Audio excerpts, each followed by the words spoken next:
là, je vais vous parler des méthodes d'exploration systématique et visuelle de corpus. Donc, ce n'est pas uniquement la partie visuelle. On va également avoir la partie systématique. Ah, je crois que c'était...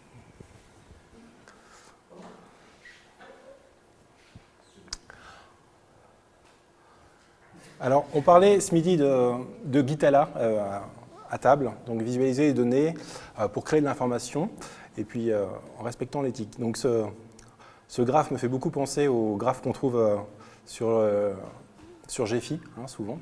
Voilà. Donc, avec, comme le montre très clairement ce graphique, bon, c'est pas toujours très expressif les graphes GEFI. Donc, l'idée, c'est de penser non pas pour une application, mais des interfaces qui vont être éditorialisées pour les besoins des acteurs, alors qu'ils soient humains ou non humains. C'est là où je parlais tout à l'heure de Pierre Lévy avec les machines qui étaient elles-mêmes, qui prenaient elles-mêmes des données en entrée pour ressortir des données. Enfin, la machine désirante de la donnée. Donc on a les interfaces qui sont graphiques, les interfaces homme-machine, les IHM, avec des formulaires éventuellement. Donc ça, c'était pour la partie liée directement à ce qu'on a vu sur la session précédente. On avait des formulaires qui étaient en français de France, entre guillemets. Hein, c'était un français qui n'est pas le français forcément des interfaces traditionnelles avec des plus et des moins et des éléments booléens. Voilà, c'était une vraie interface qui répondait en français. Donc ça, ce sont les interfaces de type IHM, avec le plugin OpenSearch que vous avez pu voir, qui permettait aussi d'intégrer directement à l'outil de visualisation, c'est-à-dire l'outil de visualisation, en l'occurrence, c'est tout simplement un navigateur qui permettait d'interagir directement avec la base à distance et d'avoir l'autocomplétion avant même d'avoir ouvert aucune interface, on n'a pas d'interface, mais on est juste dans notre navigateur et on peut avoir de l'autocomplétion sur ce qui existe ou pas dans la base.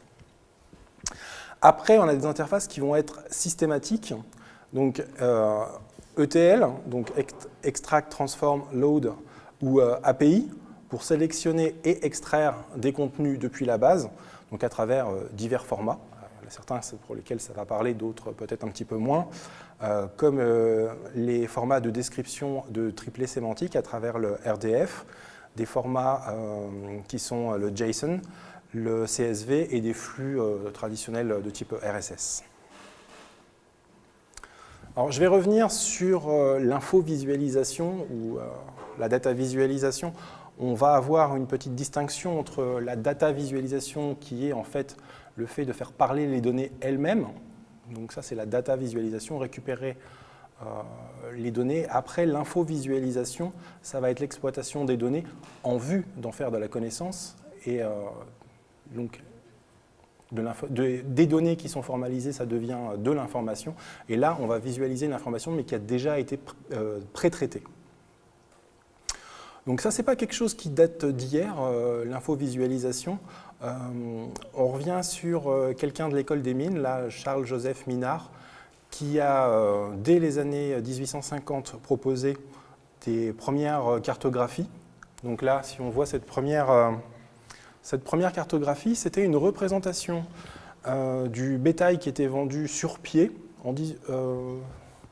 C'était encore antérieur à 1858, mais les données ont été produites en 1858. On a un diagramme de flux dit de Sankey, donc le diagramme de flux de Sankey du nom du chercheur et ingénieur écossais qui a théoriquement créé ce type de diagramme, mais en fait c'est Charles-Joseph Minard qui a une antériorité par rapport à ça, cocorico. Donc ça, c'est la campagne de Russie qui a été modélisée sous forme de flux. Ça aurait pu être fait aussi sur la campagne de Russie pendant la Seconde Guerre mondiale, c'est à peu près similaire. L'idée, c'est qu'on a les transferts de troupes qui se sont déplacés temporellement et puis géographiquement, et savoir ce qu'il leur est advenu. Après, on a eu quelqu'un qui a proposé la sémiologie graphique. Donc, la sémiologie graphique, on l'attribue à Jacques Bertin, donc avec une première édition de son ouvrage en 1967.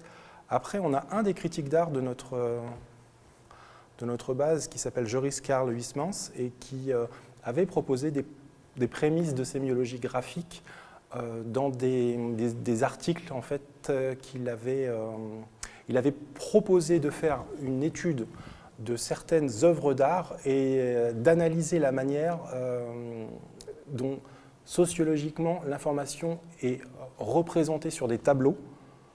Et en fait, c'est assez troublant, c'est similaire à ce que propose Jacques Bertin dans sa sémiologie graphique, c'est-à-dire essayer de donner du sens, de faire du sens à travers des éléments de visualisation, donc le choix des couleurs, le choix du grain, etc.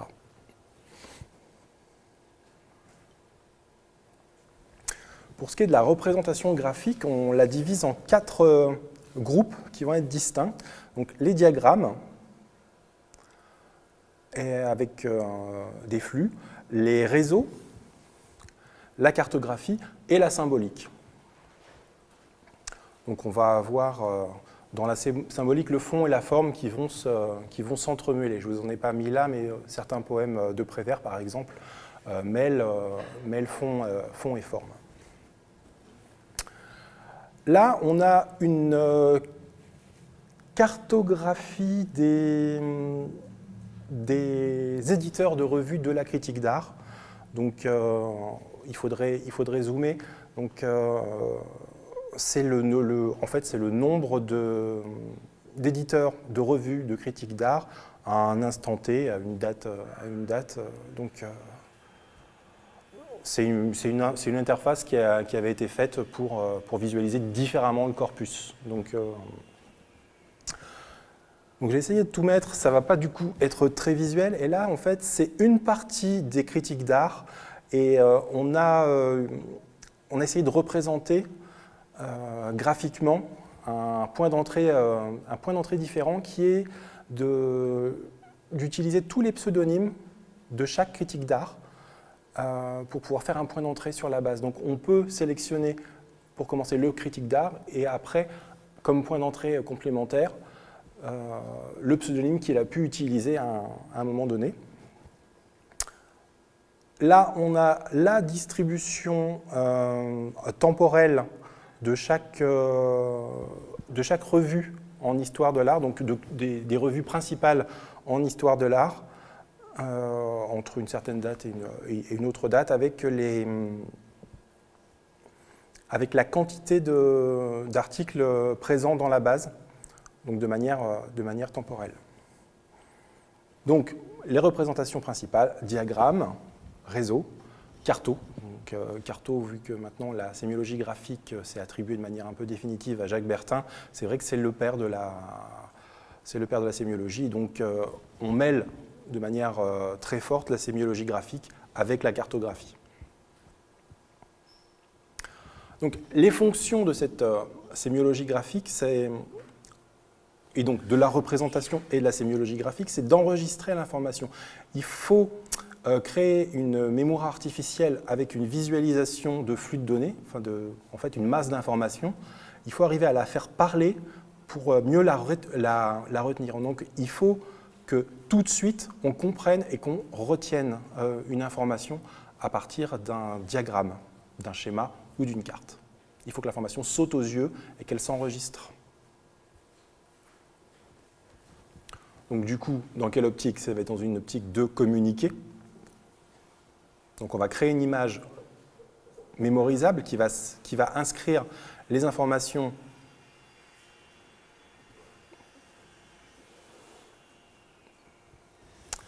directement. Donc il faut que l'information soit compréhensible de manière, on va dire, instantanée et qu'elle soit possiblement très simple à analyser et à enregistrer en mémoire.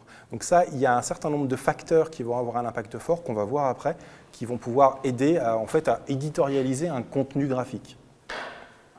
Traiter l'information. Donc là, on va mettre en œuvre un processus de catégorisation. On va essayer de découvrir des recoupements possibles. Donc l'idée, c'est que l'information ne va pas nous sauter aux yeux si on a un classeur Excel gigantesque ouvert. Donc ça c'est clair. Ou si on a des résultats qui s'affichent à la suite. Donc tout à l'heure, je vous avais montré quand on fait une recherche donc, dans l'interface homme-machine traditionnelle, on a des résultats qui nous sont assénés avec plusieurs milliers de résultats éventuellement, donc une possibilité de filtrer bien sûr, mais un résultat qui arrive directement regroupé, donc avec des éléments qui sont regroupés entre eux et visualisés, on va dire spatialement, géographiquement et représentés sous forme de courbes, ça va être plus lisible, beaucoup plus lisible. Attention, derrière ça, il y a une question aussi scientifique qui est celle de l'éthique. Donc, dans les aspects de compréhension des outils qui vont aider à traiter l'information, il y a l'aspect de l'éthique. Dans la digital literacy, l'éthique en fait partie. Donc, l'idée, c'est qu'on va découvrir des recoupements possibles entre des infos qui sont traitées pour aboutir à des catégorisations et que ça va être plus facile à mémoriser. Du coup, on va avoir de nouvelles hypothèses qui vont arriver, on va pouvoir vérifier d'autres hypothèses qu'on avait grâce à la visualisation. C'est juste plus simple, c'est juste plus rapide. Voilà, j'avais une petite image que j'avais trouvée assez rigolote. Je l'ai trouvée, c'est bien, ça t'a pris à peine 65 298 secondes. Donc l'efficacité de la visualisation, de l'infovisualisation, ça se mesure en fait par le temps d'observation.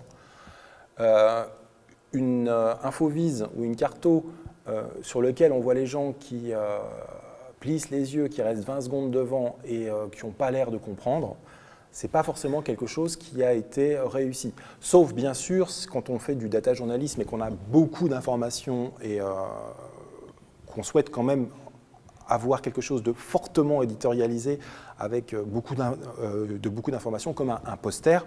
Un poster, c'est vrai que il faut le temps de le lire. Donc il y a une notion derrière qui est le coût mental de Zipf à rapprocher de la notion d'économie cognitive. L'idée, c'est qu'on va économiser du temps procédural de compréhension de la part de notre auditoire.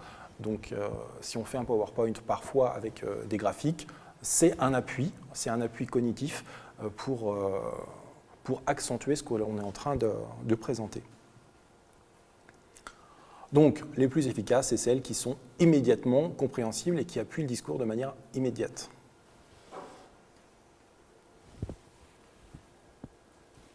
Pour mettre en forme ces données, donc toujours dans les règles de la sémiologie graphique, on a 8 variables à prendre en compte. Les dimensions du plan.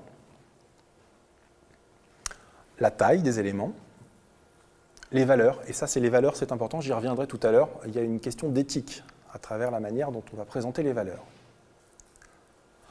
Selon qu'on présente des valeurs absolues ou des valeurs en base 100, c'est-à-dire des évolutions, on va pouvoir faire parler différemment. Et il y en a qui ne s'en privent pas de faire parler.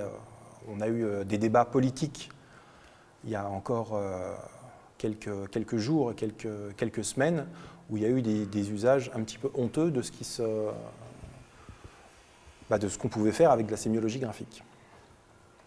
Le grain, donc savoir est-ce qu'on va avoir des hachures, des points, etc. Ça, c'est un aspect aussi qui va concourir à la bonne compréhension, les hachures. La couleur. Alors là, la couleur, c'est pas universel du tout, parce que des couleurs qui ont des valeurs connotées selon les pays ou des cultures.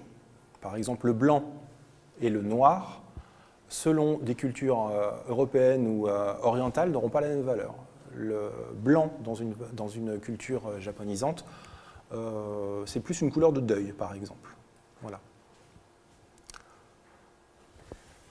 L'orientation, si on est sur du vertical ou de l'horizontal, par exemple pour faire un poster, traditionnellement on va utiliser le vertical, et les formes qui sont utilisées.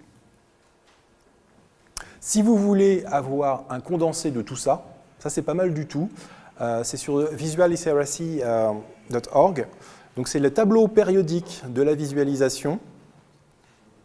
Ça c'est assez génial parce qu'il y a un regroupement de tout ce qui existe comme méthode de visualisation. Et en plus c'est clusterisé dans ce qui est data visualisation, information visualisation, la visualisation de concepts, les stratégies, les métaphores et les compounds. Je ne sais pas ce que c'est compounds, je ne sais pas.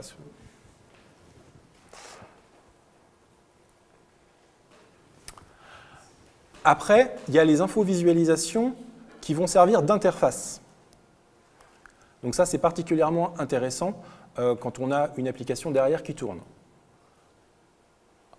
Deux types de visualisation avec interaction. Les interactions à l'intérieur de la vise, donc dans la carte éventuellement, on affiche, on ne filtre que ce que l'on veut voir. Donc il y a des outils par exemple comme ceux de, on en connaît un certain nombre, mais ceux dans l'open data, comme Open Data Soft, là, sur lesquels on peut envoyer des jeux de données, on peut les filtrer ensuite au fur et à mesure, donc selon des cartographies, selon plein de choses.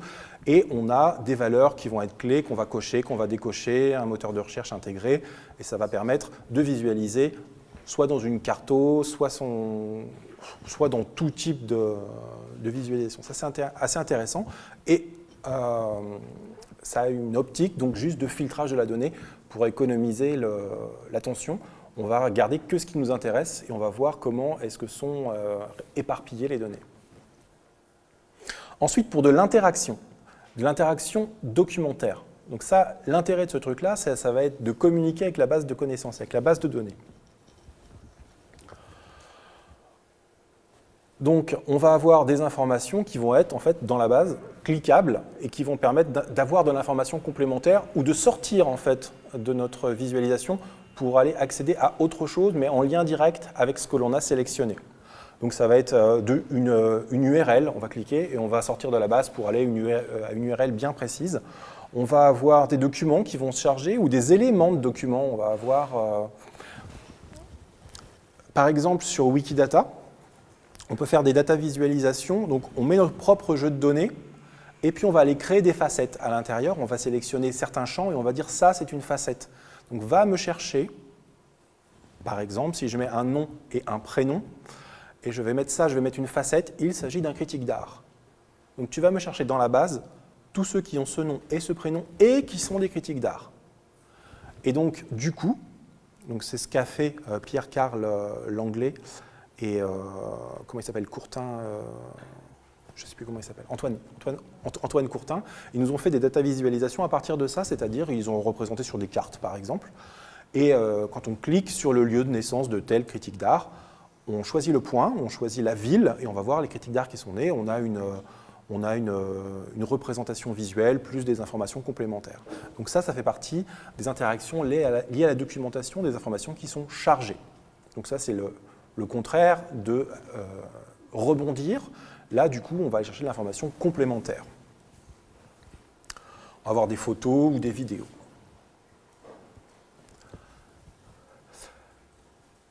Alors là, une carte animée par le flux. Donc ça, c'est le premier élément. Carte animée par le flux, on va avoir un cluster d'informations. Donc ça a été créé lors du hackathon également.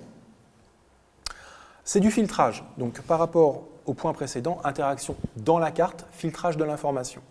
Là, il s'agit des revues de critiques d'art qui ont été clusterisées automatiquement, c'est-à-dire il y a eu des regroupements d'effectués avec comme éditorialisation le choix de dire les revues sont mises les unes avec les autres à condition qu'elles aient un certain nombre d'auteurs en commun. Et ensuite, il y a des graphes de liens d'un auteur vers un autre à travers les revues.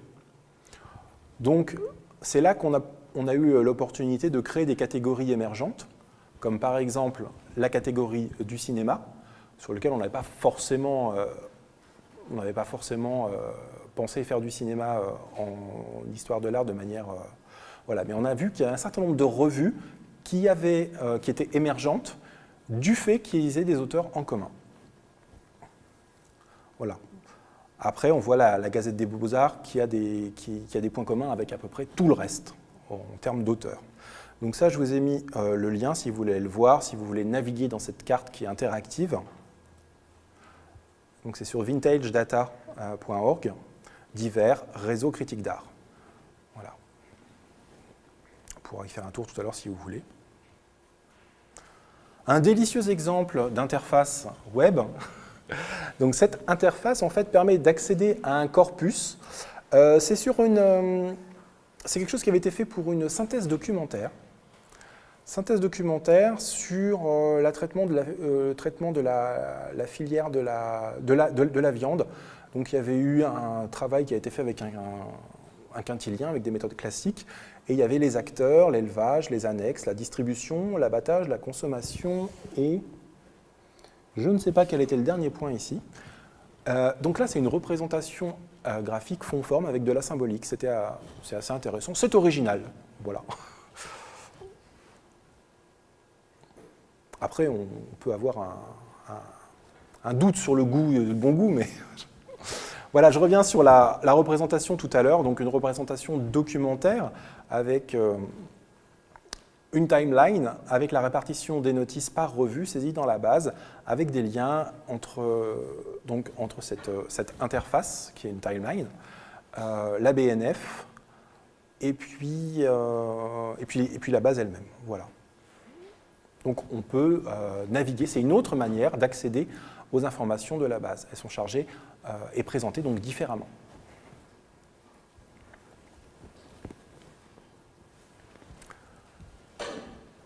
Donc pour la visualisation d'informations, il y a un certain nombre d'étapes sur lesquelles on ne va pas couper. On va sélectionner les données dont on a besoin. Donc souvent, on les récupère sous forme de flux de données, soit JSON, soit CSV. Enfin, on les sélectionne. Ensuite, on va avoir tout un travail pour les ordonner. Donc ça, on a des outils spécifiques comme OpenRefind, un certain nombre d'outils du même genre. On les classe. Il y a un travail de nettoyage énorme qui prend beaucoup de temps en général, c'est ça qui prend le plus de temps et qui n'est pas forcément le plus marrant. Il y a une étude qui a été faite il n'y a pas très longtemps sur les data scientifiques, les data scientists et les data analysts, sur le temps qui passe, et c'est leur... je crois que ça doit être quelque chose comme 25% de leur temps là-dessus.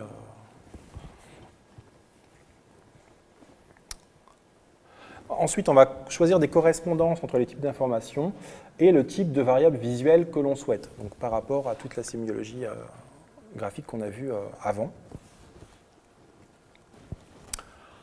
Alors, j'avais promis d'y venir, l'éthique. Donc, j'ai repris un élément de débat qui a eu lieu lors de, je crois que c'est l'avant-dernière réunion, enfin l'avant-dernier débat qu'il y a eu, donc ça c'est un argument de Marine Le Pen, qui était sur... oui, donc ce sont juste des éléments factuels, pas des éléments de jugement de valeur, hein, ce sont des éléments factuels. Donc on va choisir la couleur, la trame, l'échelle, et tout ça, ça peut influer sur les analyses et les interprétations. Donc là, par exemple, on a une analyse en base 100 de la production industrielle entre l'Allemagne, la France et l'Espagne. Donc l'indice en base 100 proposé en 2001 comme l'indice de référence. Donc je pense qu'il y avait un discours derrière, il y avait une intentionnalité, il y avait une démonstration. Donc là, dans cet élément-là, très clairement, on voit bien que l'Allemagne a vraiment été aidée par le passage à la monnaie unique. Voilà. Si on prend les mêmes données, donc source OCDE, c'est les mêmes données, c'est le même traitement, mais avec, toujours en base 100, mais avec un départ, avec une année de référence qui est l'année 2010, qui correspond plus en fait à la suite de la... Enfin, on peut le corréler avec les subprimes, hein, plus, enfin voilà, 2010, on peut corréler avec les effets visibles des subprimes sur la production industrielle. Et donc là, on a l'Allemagne qui est ici, là. Et on va dire que l'impact visuel n'est pas le même. Et les interprétations et le texte qu'on va asséner en même temps à l'oral, en plus de la représentation visuelle, on va dire, ce ne sera pas le même impact. Ça n'aura pas le même impact sur l'auditoire que quelque chose qui a été présenté de cette manière-là. Voilà. Donc ça, c'est quelque chose, bien sûr, vous avez pu le suivre dans les débats. Et il y a eu des remarques, ça a été remarqué, ça a été relayé par la presse, le fait de dire que de prendre un indice en basse-100 en 2001 et en 2010, ça ne voulait pas du tout dire la même chose. Enfin, ça aurait pu être présenté de cette manière-là, ou de prendre l'indice en basse-100 en 2009 à la limite avec le début de la crise. Voilà. Donc il y a un aspect d'éthique. Donc ça veut dire qu'on peut, à la limite, faire coller les visualisations à ces hypothèses.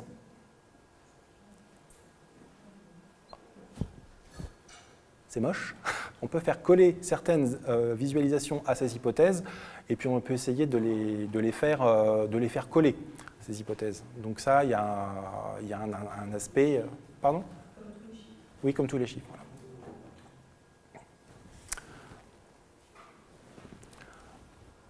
Alors, je parlais tout à l'heure de... voilà, c'est terminé sur le petit couplet sur...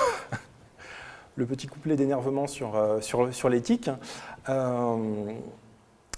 Là, une visualisation qui se veut un peu plus centrée utilisateur, donc spécifiquement sur la critique d'art, des personnes qui sont à l'aise avec l'histoire de l'art, avec un rappel de la requête, donc je disais tout à l'heure en français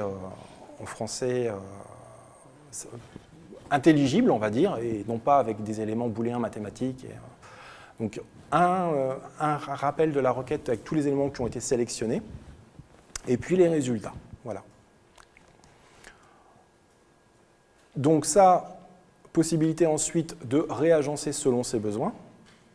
Et puis après, si on en a vraiment besoin et qu'on a vraiment beaucoup de résultats et que ça ne parle pas directement, on va aller se rabattre sur les flux de données, qui sont récupérables dans un format de traitement, et on va utiliser soit directement un outil simple, comme un outil, un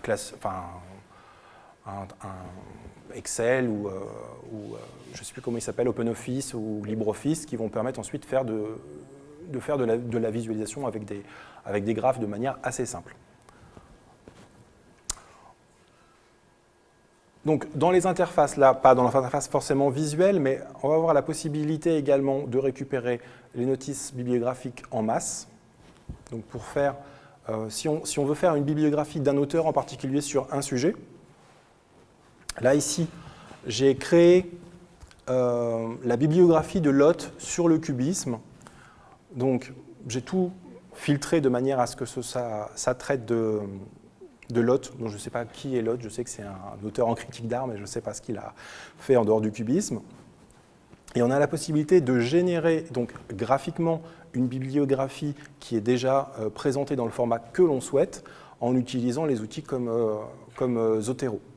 Donc ça, le fait de préparer les données et de les rendre accessibles, ça fait partie du travail sur les interfaces. Donc les interfaces, la machine-machine. Donc là, maintenant, je vais vous parler brièvement du hackathon. Donc, le travail qui a été fait avec des collègues de plusieurs sciences sur les bibliographies de critique d'art. Donc, l'idée, c'était d'amener tout le monde à s'approprier l'interface de recherche. Bon, j'y croyais sans y croire au début, parce que proposer une session de hackathon en histoire de l'art sur une base de données avec pas forcément des personnes qui sont formées nativement, ça ne me paraissait pas jouer d'avance, surtout pour proposer de faire en restitution des posters. Donc des posters en histoire de l'art, ce n'est pas la forme de publication scientifique qu'on voit le plus couramment. En tout cas, pas du côté de Paris, hein, là où, avec mes collègues. Enfin, elles ont été partantes sur l'idée, donc on a essayé. Donc on s'est approprié l'interface de recherche avec toutes les personnes présentes. On en a extrait des données et on a essayé de faire parler les données, faire du clustering, de la représentation, de la carto. Donc du coup, les collègues ont formulé des hypothèses. Donc j'en ai gardé quelques-unes sur lesquelles on pourra discuter après si vous le souhaitez, que je ne parle pas trop longtemps. Et ensuite, ça a été confirmé et infirmé, grâce à ses propres compétences et connaissances épistémologiques. Voilà, et l'idée, au final, c'était de communiquer ces résultats. Donc, une petite capture. Il y avait Evelyne. Ah ben non, Evelyne était au début, elle était présente au début. On avait des personnes d'horizons vraiment très divers et c'était assez sympa. Alors au final, on avait des historiens de l'art, des chercheurs en sciences de l'information et de la communication, des cartographes, plusieurs cartographes, c'était le grand luxe. On avait une sémiologue, on avait une graphiste et une sociologue. Et on a réussi à faire 3 posters pour la journée d'ouverture. Donc visualiser la diversité des carrières en faisant une comparaison sur Champfleury et Castagnari, qui sont des critiques en histoire de l'art, Guillaume Apollinaire et les périodiques. Voilà, c'est des études qui ont été faites, donc grosso modo, par des spécialistes en histoire de l'art avec l'aide de compétences d'autres collègues. Et base de données, état des lieux et perspectives. Donc là, on pourra revenir dessus si vous le souhaitez. Donc, quelques pistes. On pourra observer la transmission intergénérationnelle du vocabulaire de l'acristique au fur et à mesure du temps.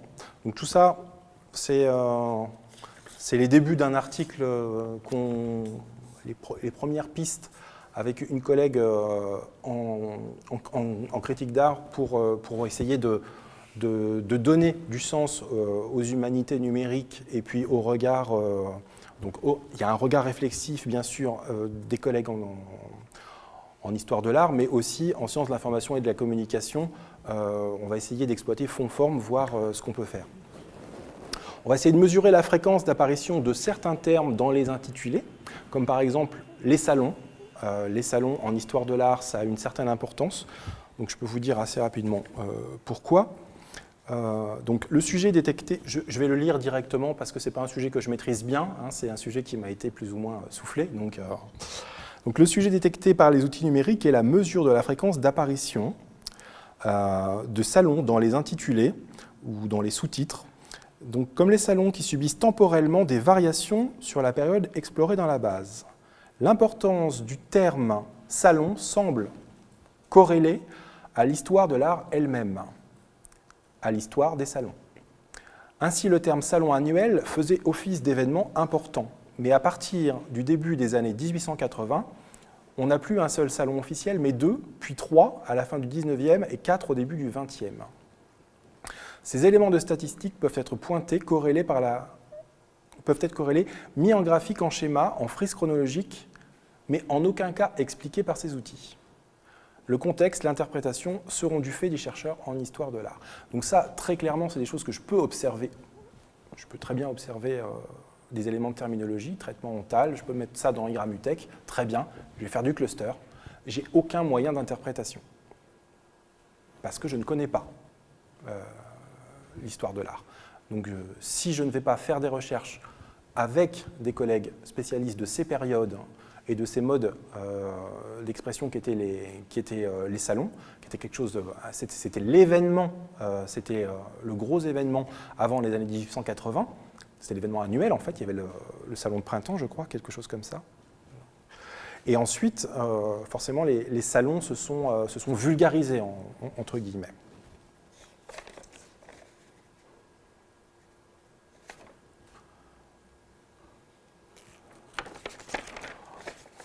Alors, j'avais un autre exemple. Un autre exemple qui était intéressant. Si on s'intéresse au formalisme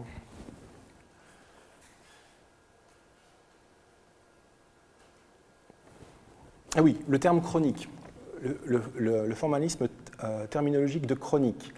Donc, quel usage le terme chronique est plus utilisé, il est plus usité par un journaliste, donc un journaliste d'art, alors que vie artistique aura la préférence d'un écrivain d'art.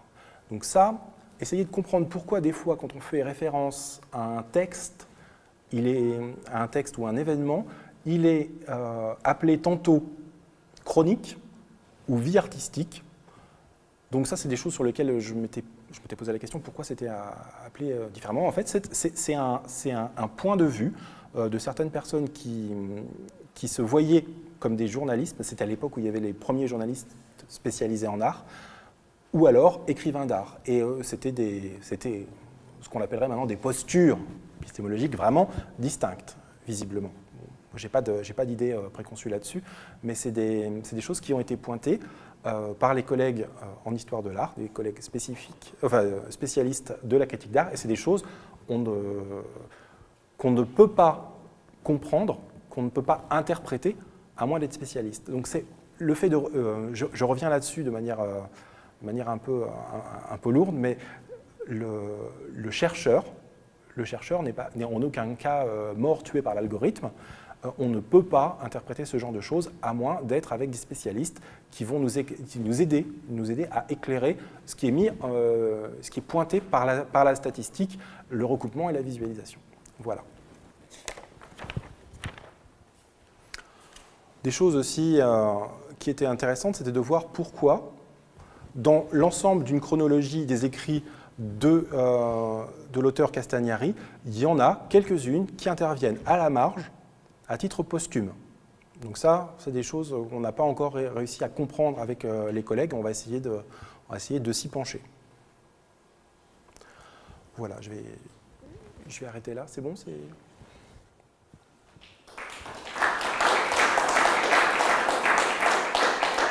Donc en fait, ce que j'ai retenu, c'est que le moment un peu critique dans la préparation des datavises, c'est le moment de la catégorisation. Lorsqu'il s'agit de... je lis mes notes, hein, de découvrir des recoupements possibles entre les infos traitées et aboutir à d'autres catégorisations plus faciles à mémoriser. C'est-à-dire dans l'objectif de créer une datavise, on va chercher dans les données sous OpenRefine, j'imagine qu'elles sont encore data pour le coup, on va chercher en fait quelle colonne, quel mot-clé, quels critères on va recouper pour faire sortir des infos. Et est-ce que là, il n'y a pas la nécessité de savoir-faire quand même pas une acculturation statistique ou est-ce qu'on peut procéder de manière intuitive parce que j'ai un peu du mal, je comprends qu'il y a effectivement un corpus, un savoir-faire spécifique, celui des critiques d'art, donc des connaissances très spécifiques. Et en même temps, ces outils, c'est vrai qu'ils fonctionnent un peu aussi toujours de la même façon. Non, on ne peut pas faire... c'est toujours les mêmes opérations qui sont pratiquées en dehors des contenus. Bon, je ne sais pas si c'est vraiment une question. La seconde remarque, ça serait le life factor de Tuft, là, que tu as mis en évidence avec ton... Enfin, c'est pas tout à fait pareil, parce que le life factor, ça dit finalement l'exagération graphique fait dire n'importe quoi aux données. Là, en fait, c'est simplement le déplacement du curseur dans le facteur 100 là, qui fait que la visualisation est différente. Mais est-ce que ça, c'est vraiment un mensonge finalement? C'est pas plutôt le discours qu'il y a autour qui est un mensonge? Alors c'est important, je vais répondre directement à la deuxième question, je reviendrai après sur la première. Le discours d'accompagnement. Discours d'accompagnement du texte, là on a bien vu qu'on avait des visualisations qui sont accompagnées avec des textes. Et ce sont les textes qui accompagnent avec, si possible, une espèce de neutralité scientifique, si tant est qu'on puisse vraiment avoir une neutralité. Mais si on ne sombre pas dans l'exagération dans le texte qui accompagne, et qu'on pondère le fait, par exemple, c'est pas faux de dire qu'il y a eu, à un moment donné, à un instant T, si on choisit de montrer une évolution, là c'est le principe de le montrer en base 100, montrer une évolution. Si on montre l'évolution, même si on ne choisit pas le bon moment, on peut le signaler dans le texte d'accompagnement, de dire qu'à un moment donné, il y a eu une rupture, par exemple. Si on montre l'évolution de l'économie américaine jusqu'en 1929, a priori, on peut dire, voilà, ça a eu un impact très positif, tout ce qui s'est passé jusqu'en 1929, tout allait très bien. Mais après, il y a des éléments de rupture sur lesquels il faut revenir et qu'il faut essayer d'expliquer. Donc là, c'est là l'importance du discours d'accompagnement. Pour revenir à la première question ou la première remarque, c'était est-ce que tout le monde peut le faire ? Est-ce que tout le monde peut faire l'édition de la donnée, la première mise en forme, et pour choisir qu'est-ce qui va servir en fait à faire les facettes. Je pense que oui. Je pense qu'avec une petite explication là il y a des tutoriaux qui sont assez bien faits sur les sites en ligne qui vont faire du regroupement de données. Ça, c'est assez simple à faire. Par contre, c'est l'interprétation qu'il va y avoir derrière qui est un petit peu plus complexe. Parce que là, il faut avoir des bases donc, en dénombrement et en statistiques de base. Mais alors après, si on souhaite faire de la corrélation, donc des éléments statistiques un petit peu plus complexes, là, on ne se lance pas dans une interprétation et là, il faut avoir de l'aide d'un ingénieur spécialisé. Il y a souvent des ingénieurs spécialisés dans les équipes qui aident à faire ça. Là, en l'occurrence, en histoire de l'art, ils avaient je ne me souviens plus comment il s'appelle, dont j'ai parlé tout à l'heure, Antoine Courtin. Donc lui, il aidait justement à faire les visualisations et il avait la digital literacy, il avait déjà ça et donc il l'a donné à d'autres personnes. On avait des sociologues, donc les sociologues n'ont pas attendu l'arrivée des humanités numériques pour mettre de la statistique dans leurs sciences. Donc eux aussi sont déjà bien formés à ça. Pour des éléments simples, on n'a pas besoin d'accompagnement, je pense. Si on veut ensuite aller chercher d'autres informations, d'autres corrélations avec des éléments de statistiques un peu plus complexes, on ne va pas corréler statistiquement avec des éléments dont on n'est pas sûr qui peuvent être corrélés. Ça, même si on est capable de le faire, on prend deux séries de chiffres qu'on va mettre dans Excel et on va mettre une corrélation de Pearson sur les deux, on va dire tiens, il semblerait que ce soit corrélé. Bon, la taille des pieds et le quotient intellectuel, effectivement, pour ce jeu de données-là, ça peut être corrélé. Est-ce que le jeu de données est suffisamment important ? Est-ce qu'intellectuellement, ça fait vraiment du sens ? Voilà, c'est... pour répondre clairement, pour des éléments donc, simples de dénombrement et de visualisation, oui, effectivement, on peut le faire sans accompagnement. Pour des éléments plus complexes, là, il va falloir se faire aider par des ingénieurs spécialisés à la fois en visualisation et en statistique. Mais ce n'est pas ça qui manque en sociologie. Alors, la connaissance du domaine, oui, c'est... oui, la connaissance du domaine, ça c'est... pour l'exploitation des données, c'est indispensable. Parce que sinon, on ne connaîtra pas des éléments factuels qui vont expliquer, tout simplement.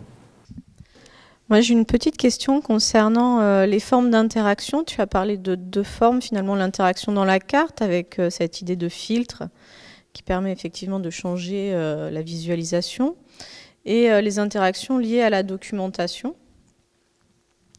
Il me semble une autre forme d'interaction qui est l'interaction que l'utilisateur va avoir directement avec la carte, sans se servir nécessairement de filtre, mais par exemple en repositionnant certains points, en effaçant d'autres, en pouvant rajouter finalement aussi certaines données aux cartes. Il peut y avoir comme ça des cartes en fait en co-construction. De l'écrit-lecture. Oui, et se servir du coup de ces infovisualisations comme des outils effectivement d'écrit-lecture. Alors bon, ça n'a pas été pensé à la base par Jacques Bertin dans sa sémiologie graphique, parce qu'à l'époque, oui, à l'époque, il n'y avait pas trop ce genre d'outils pour faire la visualisation. Et puis c'est vrai qu'il est relativement décédé maintenant, depuis 2010, je crois. Mais effectivement, le fait d'avoir sa propre interprétation, c'est-à-dire se repositionner dans la carte, effectivement, et zoomer aussi, ce sont en plus du filtrage. En même temps, est-ce que le zoom, c'est pas un espèce de filtrage? Le zoom, pour moi, c'est ça. Après, commencer à changer, modifier finalement les éléments de la carte, là, on en change le sens. Enfin, on change la visualisation, donc quelque part, on change le sens. Et si, en plus de ça, on commence à rajouter des éléments propres, par exemple, une typification quelconque, ou un nouveau point sur la carte, ou une nouvelle donnée, en fait, dans cette carte, on est vraiment dans l'interaction, et on est au-delà d'un système de filtre, de zoom, d'interaction, on va dire, un peu plus passive. Alors là je parlais en fait de l'éditorialisation visuelle avec la sémiologie graphique de données préexistantes. Oui, j'avais pas intégré le fait qu'on puisse rajouter, qu'on puisse éditorialiser dans une mesure d'écrit-lecture des éléments. Oui, c'est peut-être que peut-être qu'avec les nouvelles, enfin l'arrivée de certaines nouvelles technologies liées à la visualisation, il serait important de renouveler la théorie de la sémiologie graphique. Il y a un outil qui s'appelle TiddlyWikiMap qui permet justement d'ajouter comme ça, de créer ses propres réseaux. Souvent, c'est des réseaux ça reste sur des réseaux conceptuels. Mais il y a de la cartographie aussi, me semble-t-il, mais qui permet justement d'interagir, que l'utilisateur interagisse à la fois avec la carte et avec des contenus. Et après, il y a tout un système, effectivement, de filtres. Mais ça permet cette interaction de l'utilisateur avec à la fois la cartographie et la documentation. Alors oui, je ne sais pas si on n'est pas sur la partie documentaire qui avait été citée, comme un des deux éléments d'interaction, avec le chargement de nouvelles données, que ce soit des données qui sont personnelles à la personne qui la visualise, ou des données qui sont préexistantes. Bon, c'est un peu capillotracté d'aller dire que les données que pourrait ajouter la personne qui consulte la visualisation, c'est de la redocumentarisation. C'est un peu dur de faire la liaison.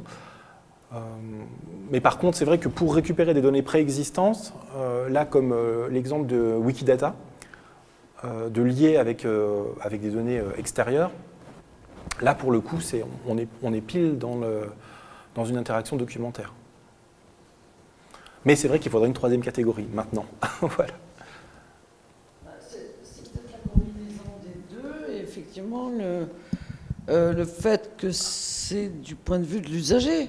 En fait, c'est la combinaison des deux, filtre et enrichissement, mais vu avec possibilité d'action. Voilà, non pas seulement du concepteur, mais de l'usager. Oui, le parcours de l'usager, en fait, ferait une espèce de sens qui serait intéressant d'enregistrer, d'avoir une espèce de log, et ce serait créateur de sens, en fait, de voir le parcours de l'usager, à condition d'avoir un usager qui sait directement ce qu'il veut et qui y va directement.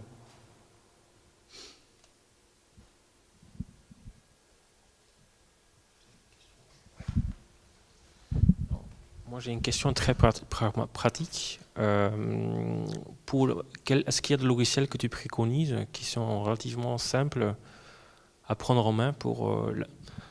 Voilà, parce que tu as, au début de ta présentation, tu as parlé des langages de programmation, etc. Mais voilà, est-ce que tu peux nous donner quelques exemples, si c'est possible? Alors, vraiment le degré très simple d'appropriation, sur la page de données ouvertes, j'ai mis ce qu'il existait de plus simple, vraiment de plus simple. Donc on a RawGraph, c'est très basique et on peut faire un certain nombre de visualisations assez puissantes avec un RawGraph. Alors le degré 0 de la cartographie, pas en termes de résultats, en termes de complexité, on a Maps in Seconds. Alors là, c'est en fait, on prend ces données du classeur Excel avec, on a 2 colonnes, on fait un copier-coller dedans et ça nous sort la carte.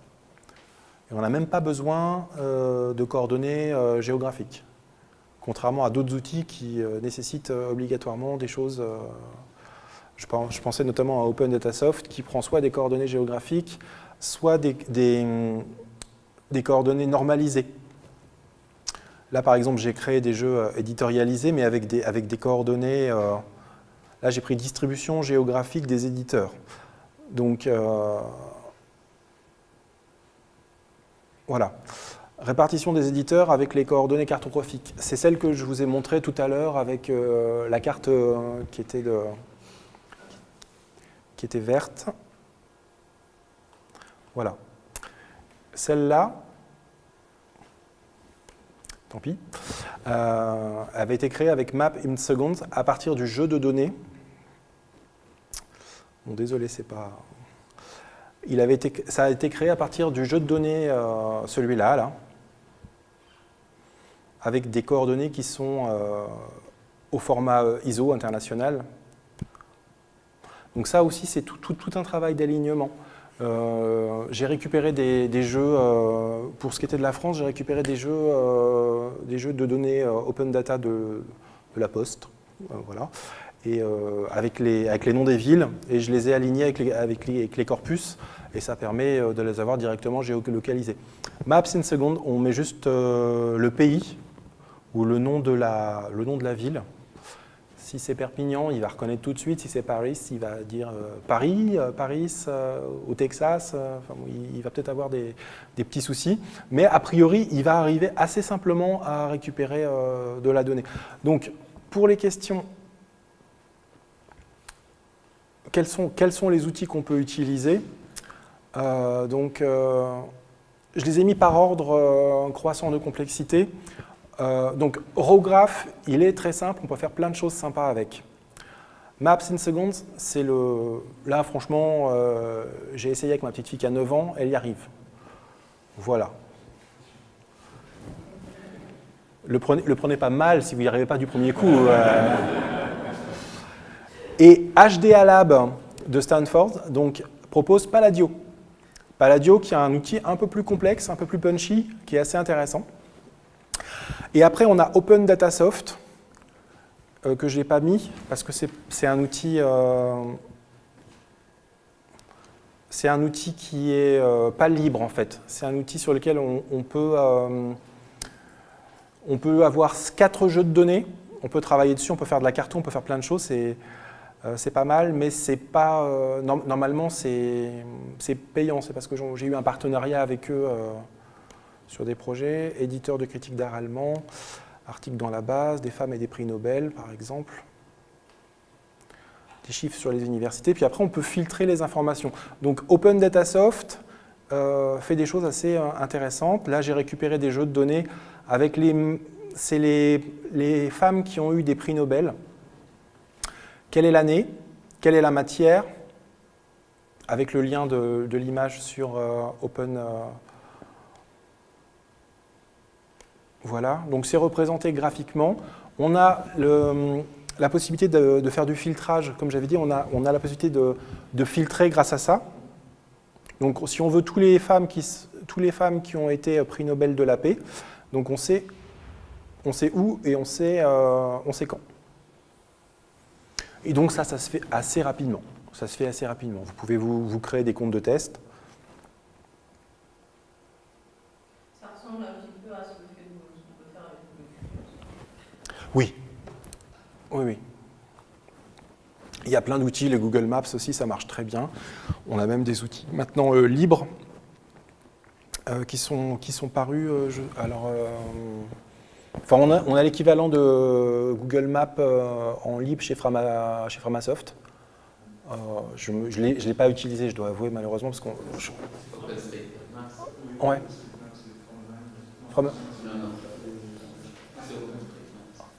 Et voilà, tous ces outils-là, on peut arriver à faire des choses assez simplement. Le problème, c'est que si les outils sont libres, les données ne sont pas forcément accessibles à tout le monde. C'est-à-dire que dès le moment où on va effectivement déposer les données, on n'est plus propriétaire de nos données. Alors chez Open Datasoft, on reste propriétaire de ces données et on choisit de les libérer ou pas. Ouais. Mais enfin, l'idée, c'est quand même de faire de l'open data. Voilà, oui. Chez Open Datasoft, leur idée, c'est de faire de l'open data. Bon, il y a beaucoup de communautés de communes Oui. qui ont des partenariats avec cette société pour faire des... voilà. Et puis, on a donc des sociétés... Enfin, on a beaucoup aussi d'outils libres et gratuits qui sont pas mal. Après, on a également Google qui, bon, lui... fait des choses gratuitement, mais bon, les données sont-elles gratuitement ou pas gratuitement, oui, mais ce qu'ils en font... Ah oui, Voilà, ce qu'ils en font, bien sûr. Ça, c'est clair. Oui, si c'est pas payant, c'est nous le produit. Hein, voilà. Ils valorisent nos données. Ah, ils les valorisent, oui, ça c'est sûr. Bon, moi, je profite qu'il n'y ait pas de questions pour en poser une. J'ai tenu à l'écart jusqu'à présent. Mais une question qui sort un peu là du cadre de notre discussion, tout en y étant quand même. Une question plus sur le périmètre de l'équipe du projet dont tu as parlé. Il y a une question que je me pose face à d'autres équipes de ce type-là. On voit très bien l'intérêt que ce type de recherche peut avoir pour les historiens de l'art, qui étaient d'ailleurs en nombre dans l'équipe. Et je me demandais, voilà, comment toi, ce genre de projet-là, tu le valorises dans ta discipline? Et s'il n'y a pas un risque dans ce type de recherche interdisciplinaire de se voir réduit un peu à une simple discipline outil, ou voilà, ce type de choses? Et est-ce que ça joue ensuite dans le travail en équipe? Est-ce que, voilà, un peu ton retour là-dessus, quoi. Alors ça, c'est le gros complexe des disciplines outils. Hein. J'ai pas dit ça, j'ai oui, dit oui. s'il n'y a pas un risque. Oui, de l'utilisation. En fait, là, la SFSIC, par exemple, a sorti un gros débat sur les humanités numériques, l'utilité, le positionnement. Alors, avant de parler de positionnement et puis de parler d'humanité numérique, je me suis dit que ce serait pas mal d'en faire un petit peu. Et donc avant de lancer un énième séminaire sur les humanités numériques, pourquoi ne pas essayer de voir comment est-ce qu'on peut traiter des données des sciences humaines et sociales, là en l'occurrence, de voir et de se rencontre par soi-même. Qu'est-ce que c'est, comment ça peut apporter quelque chose réellement aux sciences humaines, et puis surtout... qu'est-ce que les sciences de l'information et de la communication à vocation spécifiquement documentaire peuvent apporter? Donc là, j'ai une réponse claire, c'était assez enrichissant. Et ça ne se limite pas, contrairement à ce que certains peuvent penser, à chouette, les sciences humaines ont découvert la documentation et l'informatique. Voilà. Non, il y a un autre débat qui est assez intéressant. Evelyne, si tu peux ressortir le bouquin, on va faire de la pub encore. Il y a un collègue, il y a un collègue dedans. Merci. Il y a un collègue qui est revenu sur la modélisation, donc un collègue lyonnais, qui est revenu sur la modélisation. Alors attendez, où c'est d'un système d'information. Voilà, le portail XML du projet Simoji. Donc le projet Simoji, allez voir un petit peu ce que c'est si vous voulez. Là, c'est assez intéressant. Donc ça, c'est une visée c'est une visée en histoire, c'est de modéliser des événements historiques, des personnes, des projets, enfin beaucoup de choses en histoire, mais absolument tout modélisé et enregistré dans une base documentaire. Et le retour qu'il en fait, c'est Francesco Beretta et Rosemonde Letrico qui ont travaillé ensemble là-dessus. C'est une vision réflexive sur leur projet. Penser le modèle, ça enrichit et ça oblige à aller plus loin dans la granularité de ce qu'on fait, de le penser différemment, de penser comment le valoriser, de comment pouvoir faire des liaisons. Et c'est ce que j'ai constaté. Donc moi, j'avais déjà commencé à travailler dessus. J'avais lu un premier retour d'expérience sur Simoji il y a 1 an ou 2 ans, avant qu'ils répondent à l'appel pour l'ouvrage. Et j'avais trouvé ça très intéressant. Bon, il est sur HAL, si vous ne voulez pas acheter le bouquin, même en version PDF. Il y est sur HAL.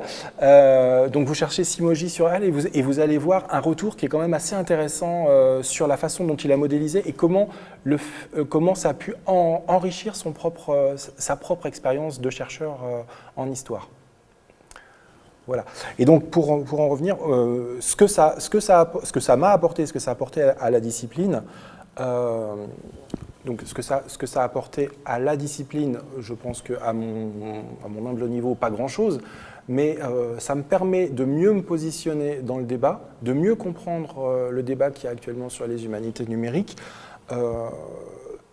Donc surtout l'inquiétude qu'il peut y avoir sur est-ce qu'on est mort ou pas en tant que chercheur à partir du moment où l'algorithme arrive. Donc là, clairement, je pense avoir démontré aujourd'hui que non, hein, qu'il n'y a rien qui remplace, le chercheur et sa valeur avec ses réflexions épistémologiques, que par contre, le chercheur apporte énormément au fait que la science soit possiblement numérique. Donc s'il y a des éléments scientifiques qui ont été entrés sous forme de données, la seule valeur que ça peut avoir, ce corpus, ça va être par l'exploitation par des scientifiques. Après, pour d'autres personnes qui veulent en faire tout simplement d'une exploitation mathématique, statistique, ou purement des informaticiens qui ont besoin de nourrir des intelligences artificielles, des choses comme ça, effectivement, ça a un intérêt aussi pour eux. Mais dans le champ disciplinaire, dans n'importe quel champ d'ailleurs disciplinaire en sciences humaines, la vraie valeur qu'il va y avoir, ça va être la valeur apportée par les personnes qui vont lire les résultats des clusters. Et ça, il n'y a pas de mystère. Si on n'a pas un éclairage, et même une seule discipline, parfois c'est un petit peu juste pour comprendre un phénomène un petit peu complexe, comme ce phénomène-là de l'histoire de l'art. Si on veut faire de la prosopographie sur la critique d'art, juste les historiens de l'art, parfois c'est un petit peu juste. Il faut avoir aussi une vision historique. Une vision historique, je pense que c'est pas toi qui va me contredire sur le fait que justement les histoires d'entre-deux-guerres, les histoires de France, d'outre-mer, tout ça, c'était des discussions fortes à l'époque. Voilà.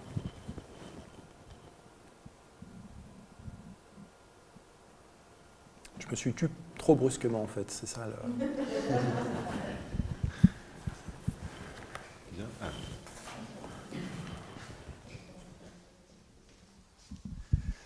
Merci pour la présentation.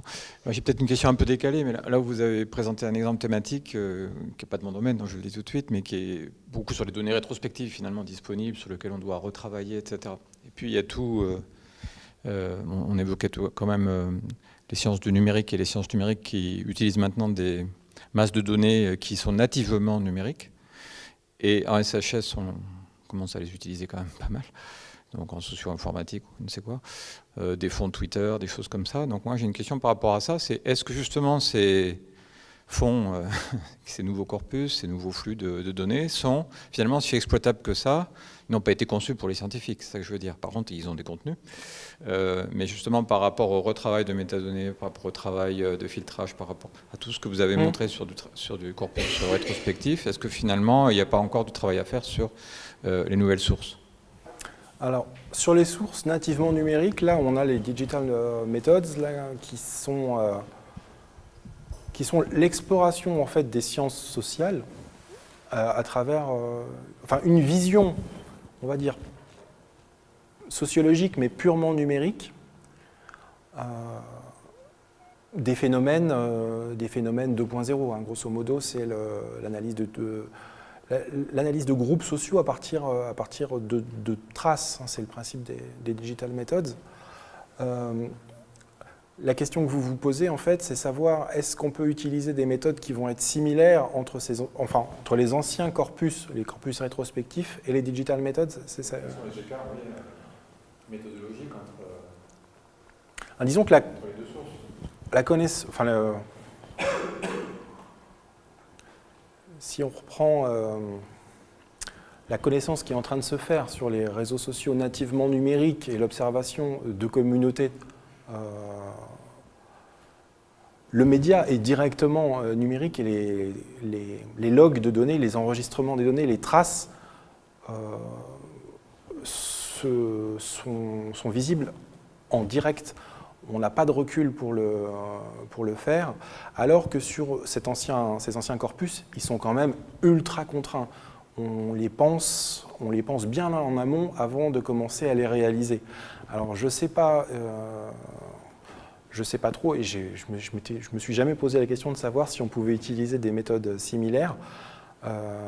Bien sûr, ça se fait de l'analyse de graphes sur les réseaux sociaux, même pour les systèmes de recommandation, ça se fait en direct. Hein, qui recommande quoi sur Twitter, sur Facebook, le EdgeRank avec ses 100 000 variables pour savoir qu'est-ce qui va s'afficher sur notre page, sur notre mur Facebook, hein, une espèce d'algorithme un peu opaque. Ça se fait, mais alors je pense que c'est... Bon, déjà, on ne va pas du tout avoir la même force et la même puissance de calcul selon qu'on a des services de R&D qui tournent jour et nuit à l'échelle mondiale, comme pour Facebook, avec... je pense qu'ils ont des corpus qui sont de taille qui ne sont pas comparables. Et je pense que arriver à essayer de faire rejoindre... parce que nous, on a un corpus qui est minuscule par rapport à nos 30 usagers, mais on pourrait reprendre, en fait, on pourrait analyser les logs d'un usager. On pourrait très bien dire, bon, on va voir, pour tel chercheur qui se connecte, quel type d'interface il utilise, quel type de données, sur qui il se renseigne, sur quelle école, sur quelle période. Voilà, puis on va loguer ces données, on va essayer de faire de la recommandation là-dessus.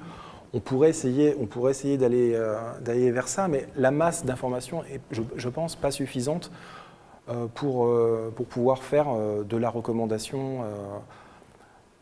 On n'a pas un corpus suffisamment important pour aller faire de l'usage de la longue traîne ou des choses comme ça.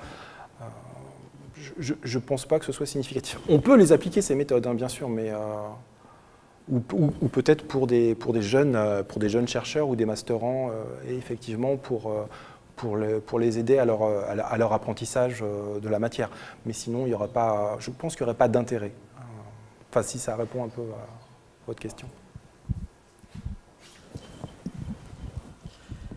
Voilà, juste en relation avec la question que vous aviez posée, moi je veux juste mentionner que cette année on a inauguré une collaboration entre nos masters communication numérique et organisation et des masters informatique pour les sciences humaines, hein, 2 masters 1 de promotion qui ont travaillé ensemble pendant une semaine sur des projets donnés par des commanditaires, et dans les projets il y avait la réalisation d'un site web à partir de données brutes, la production d'une affiche, d'une vidéo, d'un flyer, voilà. Et donc dans les informaticiens, il y avait donc les équipes se sont formées par compétences, les informaticiens étudiants, il y avait un qui était plutôt statisticien et l'autre qui était plutôt informaticien, voilà. Et puis en infocom, il y avait plutôt la dimension graphique qui n'a pas été tellement évoquée et qui a été quand même importante, hein, graphiste. Voilà. Et puis d'autres plus vidéo et développement web. Et ils ont eu notamment à traiter il y avait une commande qui était de traiter des tweets pendant les élections. Donc il y a eu récupération de données. Alors ça s'est fait. Ils n'avaient qu'une semaine, hein, pour faire le travail, hein, de données de tous les tweets produits sur 2-3 jours, enfin, ou une semaine maxi. C'était juste après le débat, le premier débat. Et donc, ce qu'ils ont réussi à produire et visualiser, donc c'est effectivement un site avec différentes modalités de recherche, et notamment, il y avait la localisation, le nombre de tweets concernant chacun des candidats, le nombre de la géolocalisation des tweets, la dimension émotionnelle, enfin, ou critique, etc., des contenus. Bon, c'est vrai que là, c'était en moins d'une semaine qu'ils ont. Voilà. Le traitement pouvait être intéressant, mais c'est vrai que je l'ai trouvé limité au niveau sémantique. Alors, je ne sais pas si après, il y aurait possibilité d'aller plus loin dans des traitements sémantiques sur la base des données qu'ils avaient. Ça, voilà, c'est juste pour donner un exemple. Il y a eu un appel à communication là, pour décembre dernier de la revue Réseau sur justement l'usage des réseaux sociaux en politique. Et j'ai un collègue, Thomas Bottini, qui a présenté. Alors je ne sais pas, je pense qu'il a été retenu, hein, mais je ne sais pas quand est-ce que va paraître ce numéro-là. Il a fait un traitement de tweets, je crois, c'est en politique, sur le sujet, avec un certain nombre de variables comme ça. Je n'ai pas lu l'article puisqu'il n'est pas encore paru, mais j'en ai entendu parler. Voilà. Et effectivement, il y a un certain nombre de choses qu'il est possible de réaliser depuis les plateformes de microblogging, oui, avec la géolocalisation, la manière de se répondre entre personnes, comment ça s'intègre dans un fil. Il y a un certain nombre de paramètres quand on récupère ce genre de corpus. Mais je n'ai pas exploré. J'ai pas exploré comment est-ce qu'on visualise, en particulier sur les réseaux et sur les médias sociaux. Je n'ai pas analysé personnellement ce genre de choses.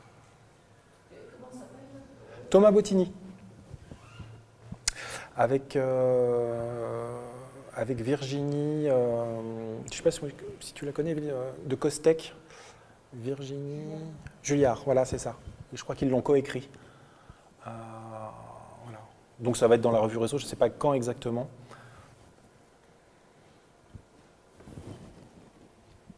Pour ne pas faire rater son train, Gérald. Merci à vous.